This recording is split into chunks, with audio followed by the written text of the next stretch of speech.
My name is Ariella Baker, and I'm part of NYLC's Youth Action Council, and I'm a senior in high school from Western Maryland.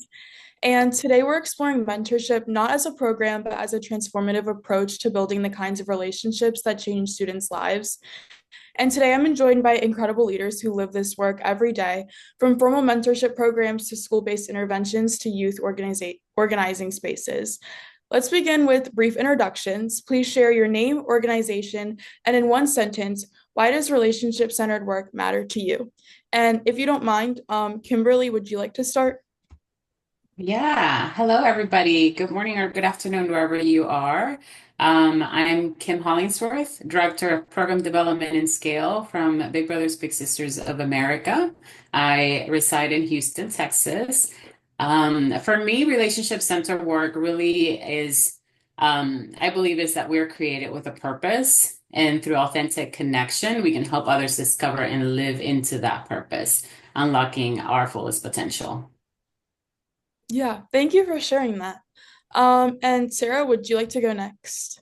Absolutely. Hi, guys. I'm Sarah Mosley. I'm also with Big Brothers Big Sisters of America, but I serve on the National Youth Council as a former e-mentoring little with the Big Brothers Big Sisters program. And I have a huge emphasis on mentorship as a former mentee, especially. It's like a really big deal for me personally. But I also live by the philosophy that we cannot do better unless we know better. And mentorship is one of the best ways to show people how to do the best that they can do, and by showing them an example to look up to as well. Yeah, that's really nice. Thank you for sharing. And Caesar, would you like to go next? You're muted, I think. Uh, Thank you. Can I talk? Yeah. Okay. Thank you so much for giving me floor here. I am Jalal Muhammad Jalaluddin, and I am founder of Bangladeshi This Kids Development Um, Organization and Bangladesh sorry. Advanced Research Training Center. I think Oh, it's supposed to be Caesar talking. Sorry. It's fine. It's fine. oh, Why don't you finish, Jalal, and then I'll go after you. uh, I'm finished now. But sorry, I didn't understand. I thought that I am also here to talk with you, but I'm listening right now. Okay. Thank you so much. All right. My name is Cesar Barragan. I'm the executive director of Brothers on the Rise, based in Oakland, California. We work with children and youth as a group that establishes and continues relationship with children and youth. And a lot of that nowadays, after the pandemic, involves taking them outdoors in different capacities and interacting and finding mentors who are scientists, naturalists, and conservationists, so that we, so that the children and youth that I work with find their place in the world and also how they relate to all living things. We give our children and youth a lot of opportunities for success. Thank Mhm. you, Ariella, and thank you, Yalal, and Thank everybody. you for sharing. And I was like, that seems like a really special program, and I can't wait to hear more about it. And Jana, would you like to go next? Yeah, thank you, Ariella. My name is Jana Ferguson, and I'm with Check and Connect out of the Institute on Community Integration at the University of Minnesota. And I'm so grateful to be here and this opportunity to focus on why relationships are so important. Because when you ask youth why they go to school, why they show up, it's because of the relationships they have there, both with their peers and with the adults in the building. So thank you again for the opportunity. Mhm. And thank you for sharing. I can't wait to hear more about what you guys do. And Julie, would you like to go next? Thanks, Ariella. My name is Julie Rogers Bascom. My pronouns are she, her, hers. I reside in the great state of Minnesota, where the leaves are falling and the temperatures are dropping. And I say that because my comment to you about why relationship-centered work matters to me really stems from a form of the late Senator Paul Wellstone. He was a senator from Minnesota, and he used to say, "We all do better when we all do better." And to me, that is the key to connectedness and community. Mhm. So, thank you. Mhm. Thank you. That was really beautiful. Thank you for sharing that. And thank you, all of you, for being here today. So let's jump right in. Sarah, you've experienced mentorship firsthand through Big Brothers Big Sisters. What does a genuine youth adult partnership look like from your perspective, and what makes it real versus performative? That is such a great question. As a former little and now a current big, something I've really harped on is that the youth, me when I was younger and my current little, authenticity is such an important topic and we discuss it a lot. The hard part for me is I know how to check when I feel like someone's being authentic, but how do I know if I'm being presented as authentic? And something that she has taught me so much about is that really it is all about the transparency. Her favorite question is why, and I'm a huge fan of that. I can definitely relate to whenever I was younger feeling the same way. And using that transparency view rather than like, I am an adult technically on paper, but I do not think that I am an adult pro max. That's what her and I call big adults who know how to do big adult things. And so when it comes to talking about different things, like I'm not an authority figure in a lot of ways, like her parents per se. Same way my big was to me, she was not my parent, but a lot of that was a bonus in the sense of like, she does feel like she can tote that line a lot with me. I felt like I could do that with my big in a different way than with my parents, with the asking about the why and asking for more transparency. And just in doing that, that built an authentic vibe to the relationship. And it also takes a little bit of time in order to develop that as well. A lot of the youth are really smart about who they trust and why they trust them. And I remember being a young person and looking at all the adults in the room, and some had more trust built with me. And those were the people I gravitated to as well to take lessons from and internalize them for like long term impact. So I would say top two things is transparency and time for me personally. Mhm. Yeah, thank you for sharing that. I definitely agree. And I think it's like a really interesting dynamic kind of with somebody who is an adult, but maybe not like your parent or something like that. Like I did Girls Inc. And so I feel like it was kind of like a similar thing with the employees that worked there. So I feel like a lot of things that you said really aligned with how I felt at Girls Inc. And then next, Julie, at NYLSC, you focus on youth leadership and service learning. How do you distinguish between traditional models and true youth adult partnerships? What shifts in power or approach are necessary?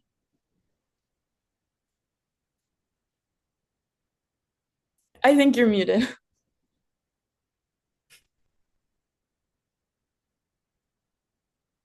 We are all doing that, right? We're all muting, which is a good thing when we're not answering. I think you mentioned power when you talk about what shifts in power, and power is key. I think it's for adults, and I'm speaking as a parent, as a teacher, as a facilitator, as a partner. I think it's easy to rely on. I can just do it. I can do it quicker myself.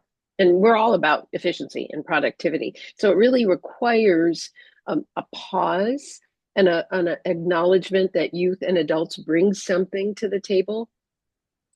It's also, I think in these times right now, we hear a lot about youth voice. I think there is an increased interest in youth voice, which is really positive. I think that's really great.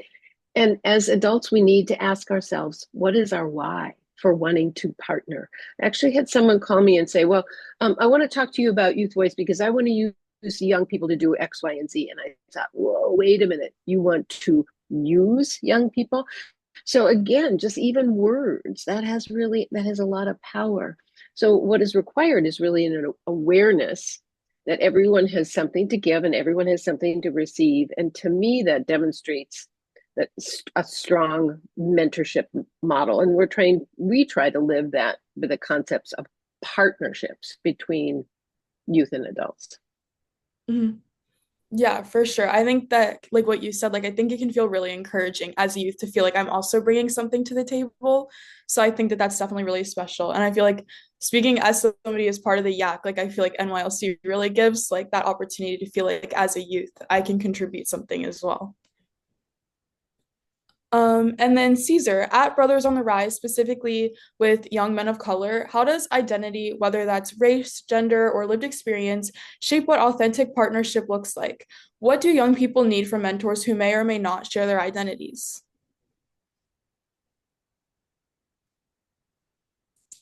I believe you're also muted. Wow, after 2, 3 years of the pandemic, I haven't learned. Sorry about that. Thank you, Ariela. You're doing a wonderful job, by the way. And building on what Julie said, we construct knowledge together. We strive to construct knowledge together at Brothers on the Rise because no one is an empty vessel that you pour knowledge into. And Mhm. so what we do at Brothers on the Rise, we take into consideration where the children and youth that we mentor, where they come from, and a lot of them come from African American or Latin American communities, and so we use opening rituals in what we do so that we establish uh, like a routine of positivity. We use a call to order to let people know that we're about to start. We use drums and we use as we beat the drum gently, we do shout outs to the people who are there, or the kids decide who they want to do a shout out to. Sometimes they do a shout out to Martin Luther King, but sometimes they do a shout out to their grandma to drove them to our meeting, or they may do a shout out to some a pop figure that they like, or a hip hop artist, or a graffiti artist. And so we do it. We start our meetings like that. We use our shield. Our shield is like a compendium of group agreements that we all agree together to do, and not just from the adults, but the kids and the youth in our groups. And then we also use words of wisdom. And words of wisdom are simply quotes from the past or the present that usually have a positive message. And then we discuss and reflect upon these words of wisdom.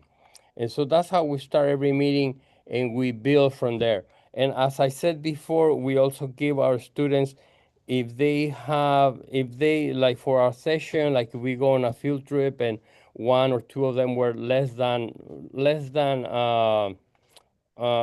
positive, they have a chance to say, I want to man out. Although lately we're doing instead of saying man out, man up, we say, I want to just acknowledge that I was less than constructive or less than positive in how I grab food, or how I was a little too rough on this kid, and for that I apologize. And so we give them an opportunity to acknowledge their own assessment of their own behavior, and that creates a culture of that we can make mistakes and we can build positive things from those mistakes. I'm learning, and we move on. We move on. It's a new, it's a new day, a new moment, a new minute, a new opportunity to succeed. Mhm. Yeah, I think that's really special. I like how you guys kind of balance like that accountability aspect with also like being able to grow and move on. And I think that especially as youth, like we're going to make a lot of mistakes, but I think the ability to acknowledge that and grow from it is really important. So I really like that you guys provide youth with that platform. I think that's really special. Thank you, Ariella. Mhm. And Kimberly at Big Brothers Big Sisters has decades of experience in formal mentorship. How has your understanding of effective mentorship evolved? What are today's young people asking for that might be different from 10 or 20 years ago? Yeah, I love that our thread as of now from what I've been hearing is a lot about that transparency, that youth voice, giving that space for the youth voice. Because I think my response will very rely on that as well. As for Big Brothers Big Sisters, our understanding of effective mentorship has evolved in step with what young people are telling us they need, which is very different maybe than in we were in an organization for 120 years, which we saw there was a need and then we were trying to meet it, no? But we've evolved to listen to that voice. And that's why you have also Sarah here from the National Youth Council, who's a group of young people that are supporting us understand what are their peers saying so that we can better serve them. One of the ways that I also would like to call out is an insight reflected on our recent Youth Mentorship Access Report that if you go to the Big Brothers Big Sisters website under Impact, you will find that. We conducted that in partnership with the Harris Poll, and the findings were striking. Nearly 3 out of 4 young adults say they lack access to mentorship, and that gap is showing up as a lack of confidence, direction, and connection. But what today's young people are asking for isn't necessarily more credentials or more career advice or those professional type of mentors. They're looking for authenticity, right? What Sarah mentioned. They want mentors who listen without judgment, who help them navigate complexity, and who show up as real people. And when they have that kind of relationship, that impact is undeniable. The majority of the youth say it opened doors they wouldn't have seen on their own and help them make better decisions about their future. So if you think about that, the heart of mentorship continues to be the same. It will always be. But our approach has to evolve, has to align with the needs and what they are saying that they receive things, right? So designing programs has to be built around that youth voice. We can't just design for them. We have to build with them and be able to hold them as partners and stakeholders in the process, which Julie also mentioned that, and I love that she mentioned that partnership. Mhm. Yeah, so many of the things that you just said like really resonated with me, and I think it's really special that like whenever you're thinking about youth needs, I think a lot of people forget that they have to actually ask like youth what it is that they want or need, and I really like that you guys like really focus on doing that, and also that kind of dynamic between like a mentor has to be somebody that you can talk to without judgment. I think that like there are a lot of different like adult dynamics that as a youth like we need, and I think that, for example, like parents, like they're going to listen, but they're going to probably judge us a little bit just because they're our parents. So I think that provides like a really different dynamic that's like really special and important. Mm-hmm. And then Jana, Check and Connect is an evidence-based intervention focused on student engagement and dropout prevention. Talk to us about the relationship component. How do you train mentors to create that foundation of trust, especially with students who may have experienced broken relationships with adults? Thank you so much for that question, Ariella. When we train mentors, one thing that we really talk about is time. One of the biggest reasons that Check and Connect is a 2-year mentorship program is that it takes time to build the relationship. You're not going to walk to a student and say, "Hey, I'm going to be your mentor," and they're going to be like, "Great," and start sharing everything, right? It can take time, especially for, as you mentioned, those students who have a history of broken relationships. They're going to spend some time pushing back, expecting you to leave, expecting you to not fulfill the promises that you're giving them. So being patient, we call it persistence plus, continuing to reach out and spending that time to get to know the student and allow them to come to you when they're ready. We're going to continue to talk to them, reach out to them. Um, and part of that reach out is being human. We're not a disciplinarian in the role of the mentor. You're not a teacher. You are a mentor and you are a human person. And sometimes really sharing about yourself, being vulnerable, being, a person who can fail is will really resonate with students, so they start to see, okay, maybe you are here for the right reasons, maybe you are here because you just care about me. And then we also really teach mentors to examine their expectations of what a relationship looks like. If we have our own perceptions and biases on, okay, this has to happen, otherwise we don't have a reciprocal relationship, it may look very, very different for the student in what relationships look like. So examine their expectations and try to check any of those biases when evaluating, okay, do we really have that solid reciprocal relationship? Mhm. Yeah, I think that's really interesting, kind of like that idea of like it being kind of like mutual on both ends. And I really liked what you said about I think that like a mentor being vulnerable to the person that they're talking to can really like create an environment for them to open up. I think that's definitely true and something I see in my own life. So I really like that you like spoke about that. I think that's really special. Thank you so much. Mhm. And then, Julie, you work across diverse educational settings. What are the conditions or structures that allow relationship-rich environments to flourish? What gets in the way? Well, I think in terms of flourishing and supportive, I mean, what Jana just talked about, being vulnerable, creating trust, reciprocity. You know, everyone has something to give, everybody has something to receive, and so there's that mindset and an eagerness. I think it's also an eagerness and an understanding about collaboration, and I think that that's not something that is always taught or expected in youth adult partnerships because there is a power dynamic. And so when we're talking about relationship rich environments, part of that has to be setting being vulnerable, but setting the table so people feel like that what they bring is okay. And in terms of what gets in the way, I think it's also that adult power dynamic that do it my way because I know best and because I'm older and I've had more experiences. And yes, that sometimes that might be true. And sometimes it might be true that adults, if they are open to looking at things in a different way, there's such an aha when you really listen and you don't stop communication by trying to be right.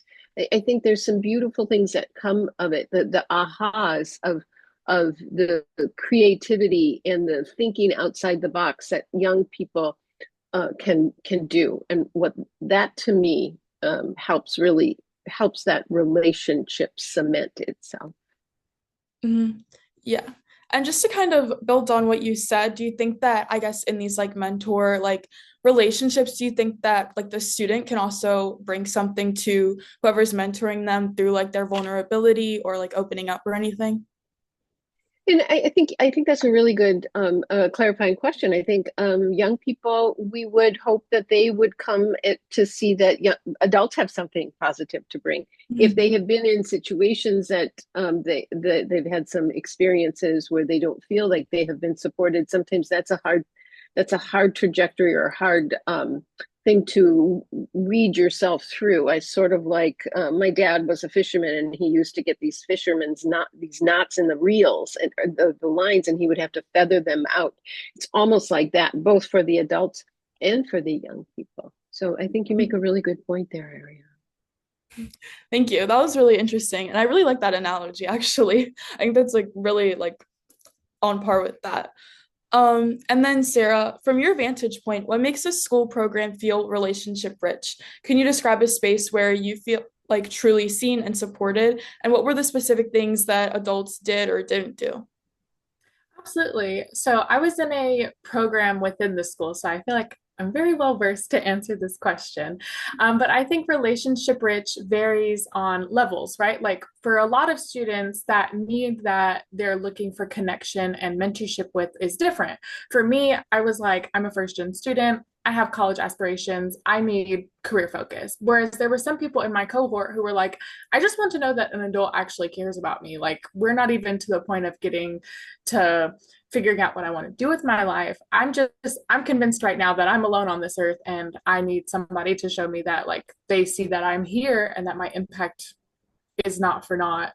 And so I think that meeting the mentee where they're at is a lot of that first step for building relationship rich programs. It's understanding with an open mind going in and not expecting that you're going to do some specific task when it comes to interacting with youth.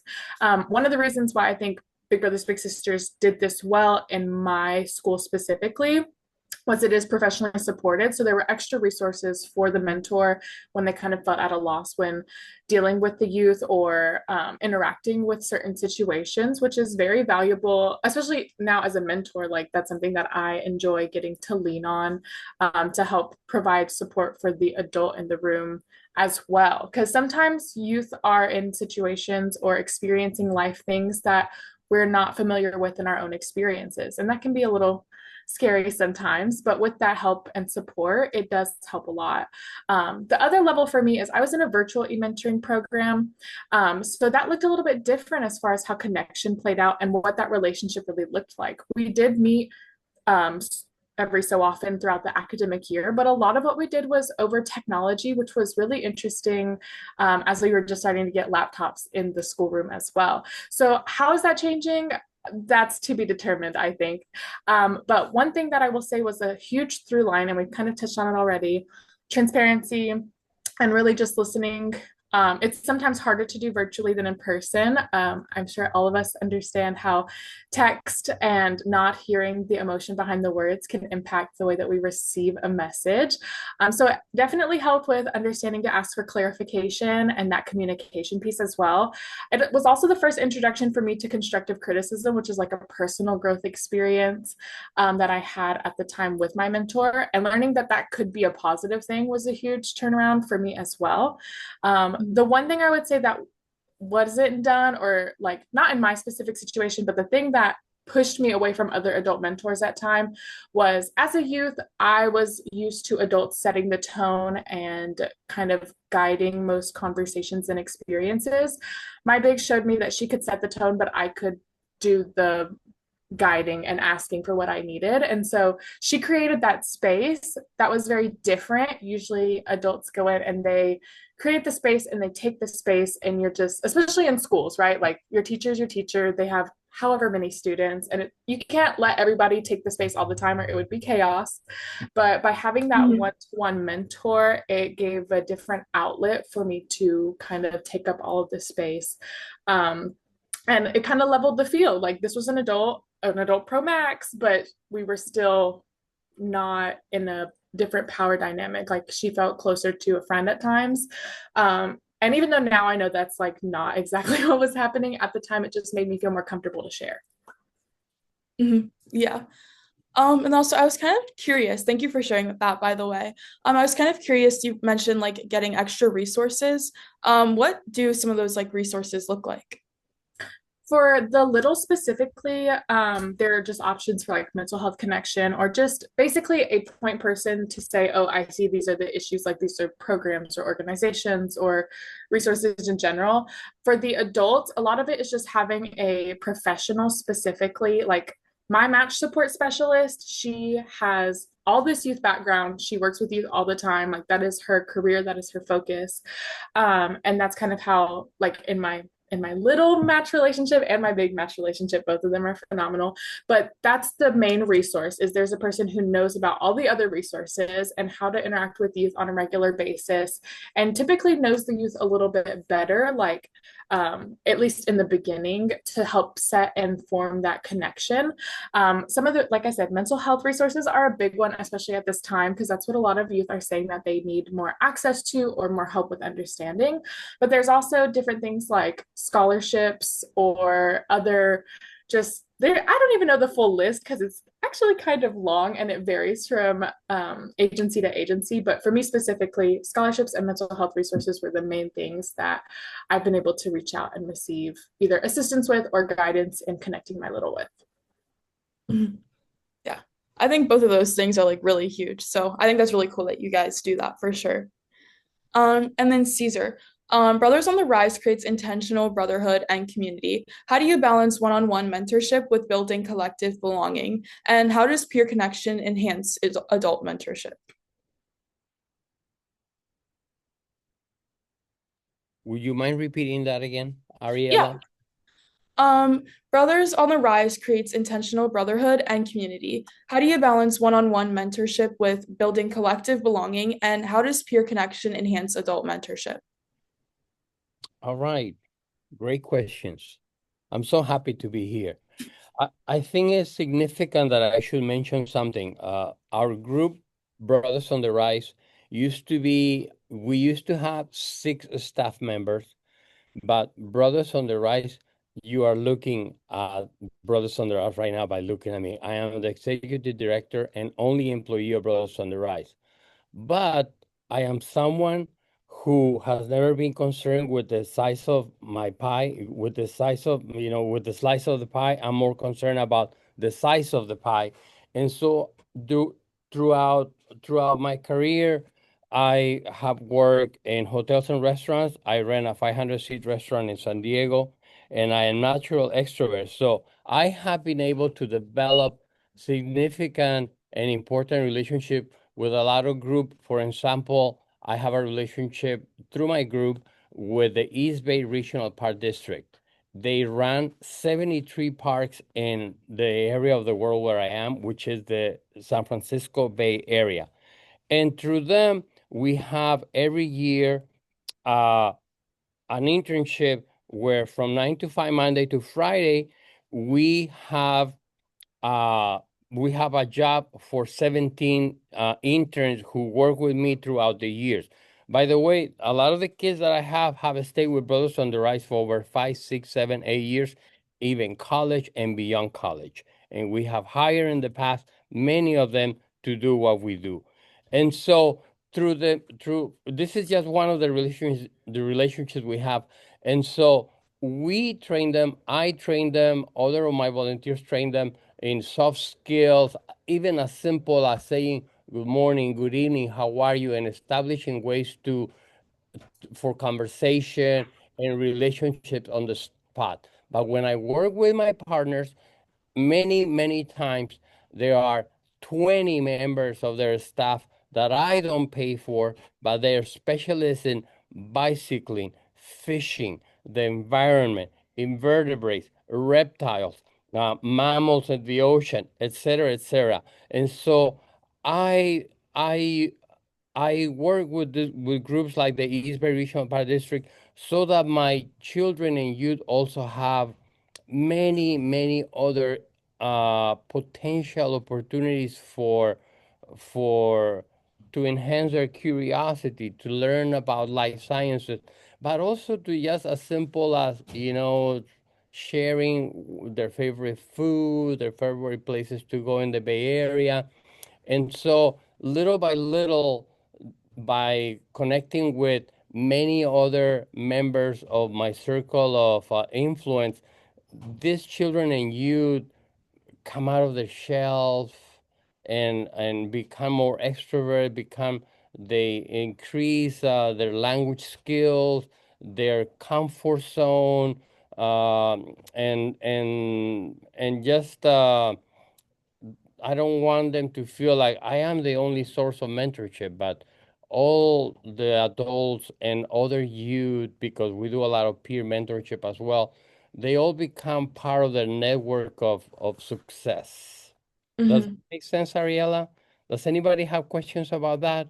I am alone at Brothers on the Rise, but I have multiple significant relationships with a lot of other groups that where my children and youth can really explore, grow, and establish their own relationships. Mm. And I think you mentioned in there that you had like volunteers, right? So like how do the volunteers roles kind of differ from like your role, I guess? Like what role would they play specifically? So a lot of my volunteers are specialists in a particular field. For Mhm. instance, mental health is like a buzzword, but for us at Brothers on the Rise, it's a lot more than a buzzword.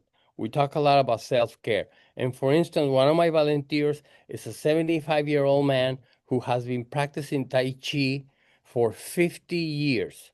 So he is one of a wonderful group of volunteers. And we go, for instance, to this place called the Martin Griffin Preserve, where we are learning Tai Chi under the redwood trees of the area that is a preserve that is not going to be ever developed. And so my friend Guillo teaches this particular skill of Tai Chi so that the kids can relax, they can be in touch with their body. And at the same time, we are in a creek surrounded by redwoods. It's just a paradisical place where we learn about reptiles and amphibians. And it's just my volunteers have a specific field of knowledge that there is no way that I could teach my kids. And so that's the role of my volunteers. They're specialists, but they're just they come already, certified by my community as someone who is a positive influence in any of the children or youth that I work with. Okay, thank you. That definitely, I think the volunteers definitely would play like a special role in that. So I think that's really cool. And I think that the dynamic that you have that you described, I think is also really interesting as well. Thank you, Ariella. And then Kimberly, let's get practical. Mentors are busy, students are busy, life happens. What are your top strategies for maintaining consistency and showing up authentically, even when time is limited? Yeah, that's such a real question, right? Because life does happen to all of us. Mentors, our volunteers are juggling their own life, their family, work. Students, our mentees and littles are navigating school, some of them jobs, internships. So everything happens, right? But what we found is that connection is still possible with intention and creativity. So a few of the ways that you can do that is taking advantage of technology, a little bit of what Sarah has mentioned, right? Making use of those to create moments that are not just touch points or meetings, right? So maybe doing a quick text to check in, a funny meme that says, "Hey, I'm thinking of you," a voice note before something big like a test or a job interview. Those little gestures go a long way in building trust, especially when schedules are tight, right? Another way would be just, keep it fun, human.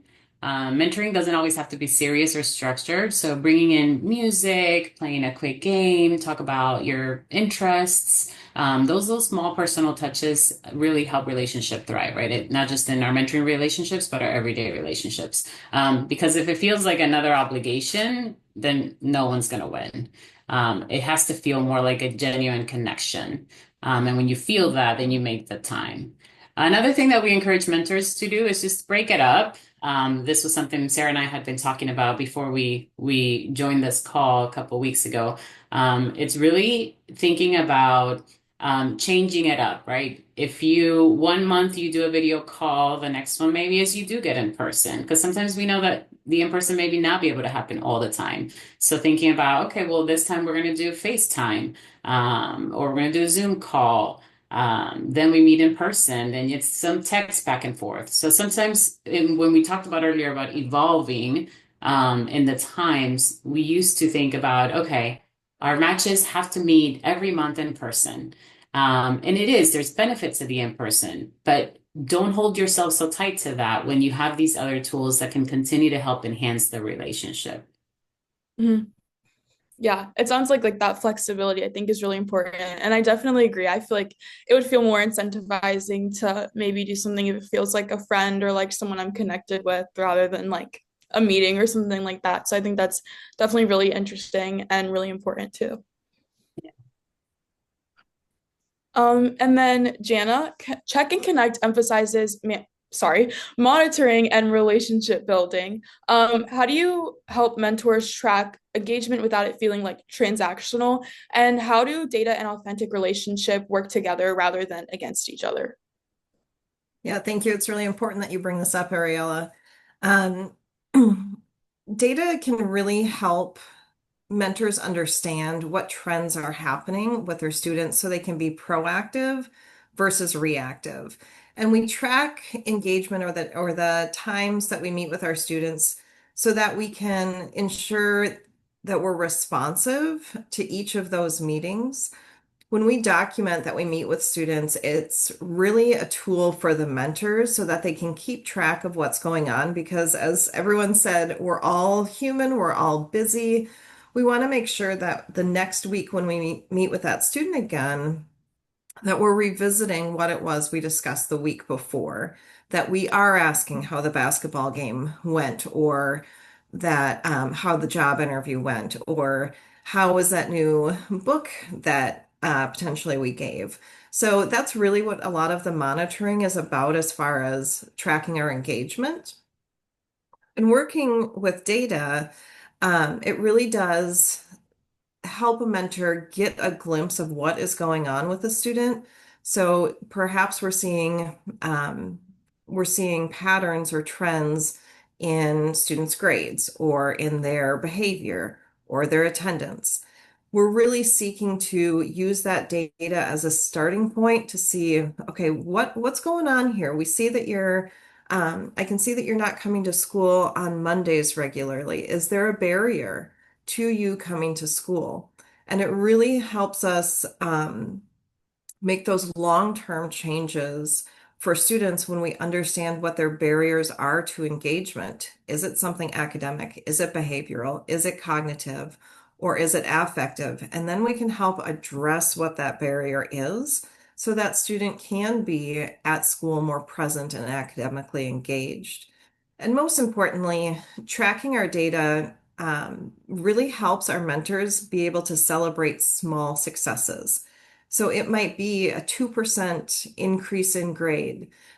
They may not still be passing, but they're on the road. And if we can celebrate those little incremental successes, one less tardy a week, a whole week without a behavior referral, that really helps to rebuild our students' self-esteem as learners and feel like, okay, somebody really is recognizing the effort that I'm putting in. We're not going to flip a light Mhm. switch and go from, failing to all of a sudden getting all A's. But if we're making progress, we really want to make sure that we are recognizing the students' efforts.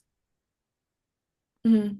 Yeah, so would you say that like the data kind of plays like an influential role in like how you like authentically build those relationships, just kind of like supporting, I guess? Yeah, I think that's a really great way to put it.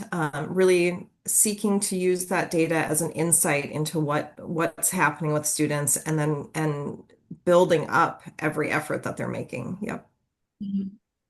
Yeah, I definitely think that's really interesting, and it definitely I think would be really helpful. And I definitely agree with like that kind of tracking like the small victories. I think that like on the mentee side, I feel like that would make them feel really good, kind of focusing on that progress point of view. Yeah, thanks. Mhm. And then Julie, many educators are navigating hybrid or virtual spaces. What's working for building genuine connection when you're not always face to face, and what practices translate across modalities? Well, I think there's a part of me that says that COVID gave us some tools that we didn't have before, and I do think we can create relationships online. But I think there are some important things to consider, and part of that is how we communicate and how we understand communication, because it's communication isn't just talking. Communication is listening, and communication is responding, and communication is body language. So and so part of the responding is asking intriguing questions, and not just asking yes or no questions, asking those who, what, why, when, where kinds of exchanges, allowing for pause, which we Minnesotans aren't very good at. We like to fill the space. So that's a muscle that I'm working on. But I also think some other aspects that Jana was talking about, fun exchanges and activities, or Kim was talking about this. I think she was talking about some ideas of how to spice it up. I think about when I'm in person, I might be putting a puzzle together, doing something collaborative, where the focus isn't just on the conversation and getting into some things that might need to be peeled back a little bit. So thinking about what are some strategies that you can do collaboratively online. I think to me that's something that works. I think also one of my ground rules, I hate to say rules, but one of the norms or expectations or agreements is cameras on. I Mhm. think especially in we're doing so many things at the same time. So oftentimes that's a a real basic thing that I really encourage if we're going to be having time online is that we set that as a standard.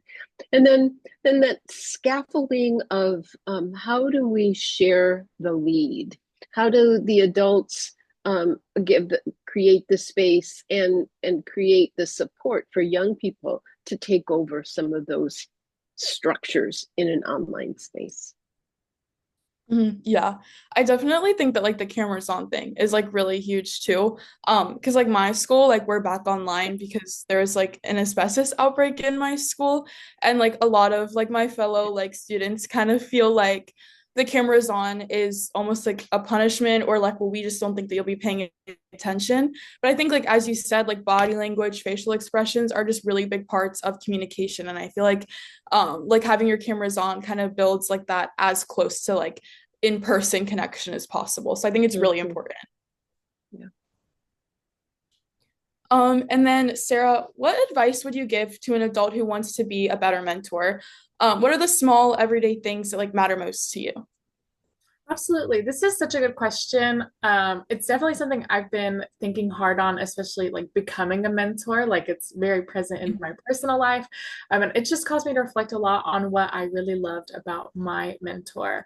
One thing that I think is really important if you are an adult and you would like to be a mentor, really sit there and analyze what your intention is going into becoming one. So for my mentor, she wanted to benefit the community and I wanted to pay it forward. I viewed it as like somebody really invested in me. I have the time, skills, and capacity. I want to do that too. I know how it benefited me. I want to share the wealth. Another piece of that is we truly believe that being a mentor does not require necessarily any specific skill set, but you do have to get to know someone to find the way that you can connect with them and add to their life. I don't think anybody goes into being a mentor to not do that. I think that's kind of the whole point is to build someone up. And so really building that trust, like we've already referenced before, and also adding into that communication. Like Julie said, those open-ended questions, they go a long way in building that trust. And that's an easy, quick implementation piece if you're already a mentor and you're looking to grow. And then my final point, and I think this might be the biggest and also sometimes the hardest, as a youth, they need to feel like you already have a trust in them. And sometimes as adults, that can be difficult because it is hard sometimes to think, oh, there's this small child or something, and they don't really know what's going on. How am I supposed to trust them to know what they're doing? And that's just the whole point. How are they supposed to trust you to know what you're doing? And it's just starting that bridge. If you can put your trust in them, I feel like it just flows so much easier most of the time in my experience. And I definitely feel that in my current relationship as well. So I think those are my like top easy implementation pieces. Yeah, I think those are all really helpful, and not just from like a mentorship perspective, but I feel like just in general, like building relationships with other people. I think those are definitely tips like I could definitely use. So thank you for sharing that. Absolutely. Mhm. And then Caesar, you work with young men who may face significant barriers and challenges. How do you sustain hope and relationship through difficult seasons? And what does showing up really mean when things get hard? Showing up is key for us. Really, showing up is key. Uh, as as probably all of you know, there are communicating with youth, with children and youth and their families for them to show up requires many times multiple ways of communicating. I know that young people, I have two sons in the 20s and one of them is 18. He just turned 18 and they prefer text. But sometimes if you get a text, an email, and a phone call, that convinces them that you are serious about what you do, right? And to show up also in our communities, it's easier for people and families to show up if you have some food, some drink. I mean, it's basic human nature, right? There are lots of ways to establish community through through food and music, and like another speaker said earlier, it can be all data and homework and reading this and research that. Sometimes it has to be we're having a movie night, and I do a lot of those. I do 3 or 4 movie nights, and I find a theater that has this kind of a particular day, and which happens to be by the lake right here in Oakland, Grand Lake Theater, and they have a movie night for $6. So I buy a bunch of tickets and I tell the kids you can bring a friend or 2 or 3. And at $6 is a huge return on our investment.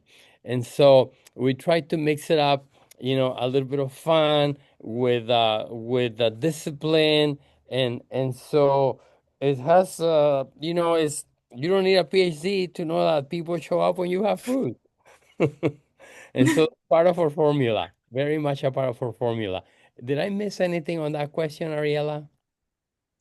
Um, I think you pretty much covered like pretty much everything. I guess I would just ask again, like when things like really get hard for somebody, how do you kind of like sustain like hope through that? Like you mentioned like the food and I guess like the community building through like the movie nights was also really interesting. And I think that sounds like really nice. Do you have like maybe any other things that you would want to share through that? Like maybe, for example, if they're focusing on like one aspect, how do you build them up in that specific aspect? Wh- When when things get hard, Brothers on the Rise, with our interaction in their own personal lives, we always stress that feelings, your feelings, feeling stressed, feeling sad, feeling mad. You have to pay attention to your feelings because feelings is the data that your body is sending you, and you have to act upon it. And you have to be resilient enough to feel sadness or madness or whatever it is, the or difficulty, stress. You have to be able to feel it, acknowledge it, but don't let that consume you. Personally, or the way you mentor, you can't let that consume you. You have to acknowledge it, but then do whatever means for you to do self-care. And then you have to combine your discipline with moments of relaxation, whether that is going for a walk, a cup of coffee, seeing a friend, going to see a movie, going to the library, spending time alone or spending time with others. And so we stress that explicitly in our teachings. Mhm. Yeah. Thank you for sharing that. I think that's definitely really insightful. And I feel like you guys have a really good program. And I think that all the people who get to be mentored by you definitely sound super duper lucky. And thank you to all of our other speakers as well. And I guess I just want to give each of you a chance to share one practice, mindset, or commitment that helps you lead with empathy and intentionally in your mentorship approach. Maybe something that educators could start doing tomorrow. And I guess Kimberly, would you like to start? Sure. Well, first of all, thank you, Ariella, for doing such a great job and for leading this conversation so gracefully. And thank you, National Youth Leadership Council, for putting this together and for the honor to be here, for Sarah and I to be here and share this. So for me, leading with empathy starts with what a lot of us have said, but just like pausing and really listening. That is very hard for me too. Maybe in Texas is a thing too, Julie. But it's really hard to just pause. I have a sticky note that says stop and listen. I also have another sticker on my computer that says be still because that's hard for me. So just taking the time to listen. So as a young person is talking with you, being intentional about making this space for them to be able to share safely and openly, but then being quiet. My struggle is I want to control and try to solve right away. And so just being able to like just stop for a moment, and not jump in to provide an answer. That would be my biggest takeaway in sharing with others. For sure. I think the listening part of communication is like key. And thank you for sharing that. Sarah, would you like to go next? Absolutely. Ditto to everything Kim said. And I also wanted to follow up on she will literally sit there silent until it gets awkward and then we feel like we have to speak. Like it really does work. It gets the conversation flowing like 9 times out of 10. Sometimes it's my fault because I can't stand silence either. And I know that she's looking for a response, so I come up with one quickly. But yeah, one thing that I would say is as a not far removed youth, one big thing that I really enjoyed was when adults would take the time to sit in a feeling with me. Sometimes, like, it was nice to learn that it's okay to have feelings that are not 100% positive. We are, in fact, humans. Like Caesar was kind of saying, that's the data our body's sending us. And it's important to take that in and respond. And so, when the first time I had like an adult sit in a negative feeling with me, I was like, okay, why do you want to be here? Like, that's weird to me personally. I don't want to be here. Why are you here with me? But it kind of gave me the power to change my perspective, look at it a little differently, and pick myself up after the fact. Um, but I would say positive or negative, it doesn't have to be one or the other, but sitting in feelings with youth sometimes is a really big way to just grow that trust and kind of switch that approach from multiple lenses, but primarily in the mentorship relationship. It shows them specifically that even adults have feelings that are not always positive, and that is okay. And we're all good to sit there. But at the end of the day, you still do have to get back up and get into the groove of things, but you can take your second to sit there as well. Mm-hmm. For sure. Thank you for sharing that. And then Caesar, would you like to go next?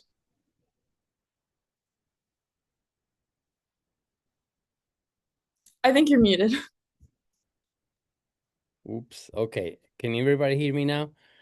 Mm-hmm. I want to, first of all, oh my God, I'm so happy to be here listening to you, Ariela, Sarah, and all the other speakers that are present today here. But I gotta tell a little story. When one of my interns, Carlos, we were walking, looking at ferns which grow well under the shadow of redwoods. And we were with naturalists and scientists, and he, at the end of the day, he said, you know, I learned what are the ideal conditions for coastal redwoods to grow. And I know that the ferns love to be under the shade and water that drips from the coastal redwood. But what are the ideal conditions for me to thrive? What are those conditions in our society for me and my peers to thrive?